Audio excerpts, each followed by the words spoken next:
Occupied Ukrainian city fears sham Russian referendum plans. While the world's attention has focused on the fighting around Ukraine's capital and the east, Russia swiftly captured and has held onto swaths of the country's southern territory for 2 months.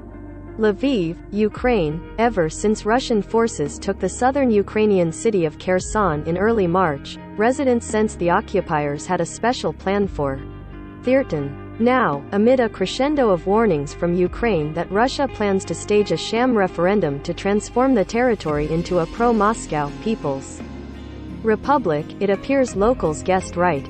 After Russian forces withdrew from occupied areas around Kyiv in early April, they left behind scenes of horror and traumatized communities. But in Kherson, a large city with a major shipbuilding industry, located at the confluence of the Dnieper River in the Black Sea near Russian-annexed Crimea, the occupying forces have taken a different tack. The soldiers patrol and walk around silently.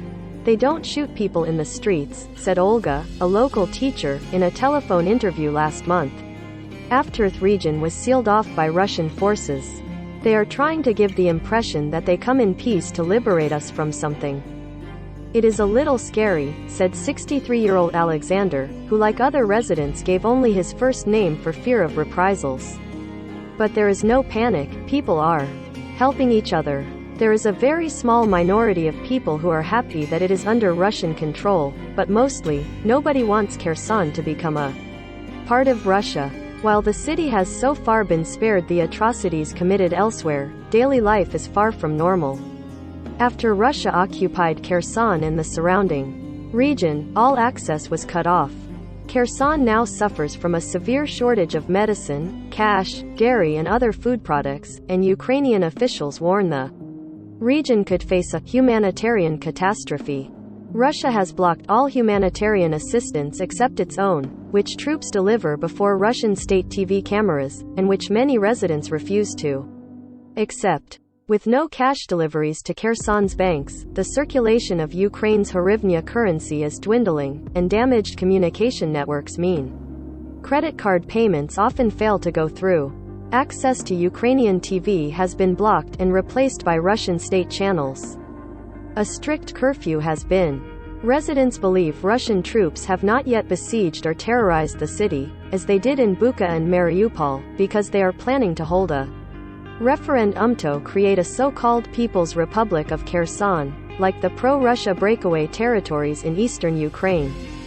Ballots are already being printed for a vote to be held by early May, Ukrainian human rights ombudsman Lyudmila Denisova warned this month.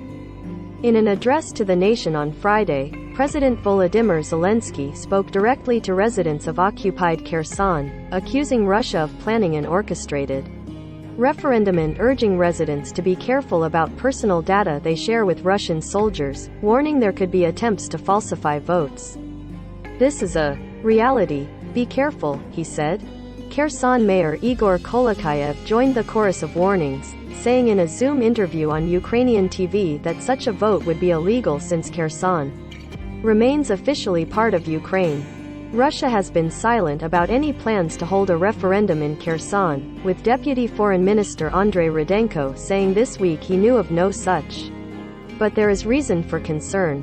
In 2014, a disputed referendum in Crimea amid the Russian annexation was widely believed to be falsified, with results showing nearly 97% of voters supported joining Russia. A series of Russian actions this week have added to the growing sense of panic in Kherson. The mayor reported on social media on Monday that Russian troops had seized City Hall, where the Ukrainian flag no longer flew. On Tuesday, the Russians replaced the mayor with their own appointee. A prominent Russian commander, Major General Rustam Minakyev, announced plans to take total control of southern Ukraine and the Donbass, eastern Ukraine's mostly Russian-speaking industrial heartland, with the aim of setting up a land corridor to Crimea. And Ukrainian military intelligence reported that Russia intends to forcibly mobilize the local population, including doctors, in the southern occupied territories to support the Russian war effort. Kherson is a strategically important city and the gateway to broader control of the south. From Kherson, Russia could launch a more powerful offensive. against other southern cities, including Odessa and Kryvyi Rih. The occupation of the Kherson region would also maintain Russia's access to the North Crimean Canal.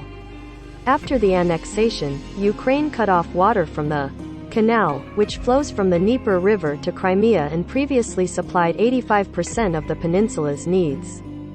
Volodymyr Fizenko, a political analyst at the Penta Center think tank in Kyiv, says the Russian military's softer behavior in Kherson is because units from Crimea and separatists from Donetsk and Luhansk, who are either ethnic Ukrainians or have close connections to the region, are deployed there. Therefore, there have been no atrocities, he said. The situation in the surrounding Kherson region, however, tells a very different story, with daily reports of kidnappings, torture, killings or rape. Thousands of people have been deprived of electricity, water and gas. The situation in the Kherson region is much worse and much more tragic, said Ole Baturin, a local journalist. Kherson is a big city and there aren't that many soldiers. It is easier for them to take control of the villages, they are defenseless. On April 19, Russian forces opened fire on the villages of Velika Oleksandrivka and Rybolch, killing civilians and damaging homes, the Kherson region. Prosecutor's office reported. A week earlier, Russian troops shot dead 7 people in a residential building in the village of Pravdine. After that, intending to cover up the crime, the occupier blew up the house with the bodies of the executed people inside, the report said. Russian soldiers have also kidnapped local activists, journalists and war veterans, according to Kolakayev, the Kherson mayor, who said more than 200 people have been abducted. Among them was Baturin, who was seized near his home in Kakhovka, 60 miles, 90 kilometers, east of Kherson. The journalist was meeting an acquaintance from another village when a group of Russian soldiers attacked him at the train station. They held him in isolation for a week, Baturin said, interrogating him every day. The soldiers asked for the names of organizers of anti-occupation protests, as well as local soldiers and veterans. From other cells, he could hear sounds of torture. After his release, he fled the occupied territory with his family. If I had stayed, I am absolutely certain they would come for me again, Baturin said, speaking by phone last week from Ukrainian-controlled territory. After his escape, Fizenko, the analyst, says the referendum plan indicates Russia's intention to occupy the region long-term. In Crimea and Donbass, Russia had the support of the local population, but this is not the case in the south of Ukraine, where Ukrainians want to live in Ukraine. And this means that in the event of a long-term occupation, Russia risks facing a broad partisan movement, Fizenko said. During the first weeks of occupation, thousands of protesters gathered daily on Kherson's main square, draped in Ukrainian flags and holding signs proclaiming "Thesis Ukraine." Videos on social media showed people screaming at Russia's tanks and heavily armed soldiers. The protests are now held weekly. On Wednesday, Russian troops used tear gas and stun grenades to disperse the protesters. Olga, the teacher, regularly takes part. Previously a Russian speaker, she now refuses to utter the language. I will never be able to communicate with Russian ever again. How can I feel about people who bomb maternity hospitals and children? She said. We were flourishing, and now they have ruined our. Mayor Kolakayev said that after the warnings about a Russian referendum and mobilization there has been a panicked rush to leave. The queues of people who want to leave our city have grown to 5 kilometers, he said, adding that around a third of the city's pre-war population of 284,000 has fled. Following Zelensky's address to the nation, Olga sent a WhatsApp message to the AP. The situation in Kherson is tense. My family and I want to leave, but now the Russian soldiers don't allow it at all. It's becoming more and more dangerous here. Late Monday night, Kolakayev wrote on Facebook that armed Russian soldiers had entered the Kherson City Council building, took away the keys and replaced the guards with their own. On Tuesday, the mayor posted again, saying he had refused to cooperate with the new administration appointed by the Russian regional military commander, Alexander Kobets. I am staying in Kherson with the people of Kherson, he wrote. I am with you.